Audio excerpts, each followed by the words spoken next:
வேலூர் நாடாளுமன்ற தொகுதியில் போட்டியிட்ட பசுபதி கொரோனா காலங்களில் தானே முன் வந்து நின்று அரசு பணியில் இருந்து கூட பொதுமக்களுக்கு தானாக முன் வந்து அங்கு ஒரு தனியாக அவர்களுக்கென ஒரு அறையை ஏற்படுத்தி அந்த அறையில் பொதுமக்களை எல்லாம் ஏழை எளியவர்கள் எல்லாம் அந்த நோயில் தாக்கப்பட்டவர்கள் எல்லாம் அளித்தவர்கள் மருத்துவ வசதி கொடுத்து பல உயிரை காப்பாற்றிய தொண்டுள்ளம் படித்தவர் பசுபதி அவர்கள்.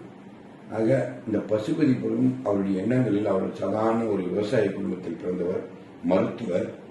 ஆக அவரை பொறுத்த நல்ல தொண்டுள்ளம் படைத்தவர். இப்படிப்பட்ட நல்ல தொண்டுள்ளம் படைத்த மனிதர்கள் இந்த மக்களுக்கு சேவை செய்வதில் கண்டிப்பாக இவர்கள் உறுதுணையாக இருப்பார்கள். நம்பி இவருக்கு நீங்கள் இரட்டை இலை சின்னத்திற்கு வாக்களியுங்கள்.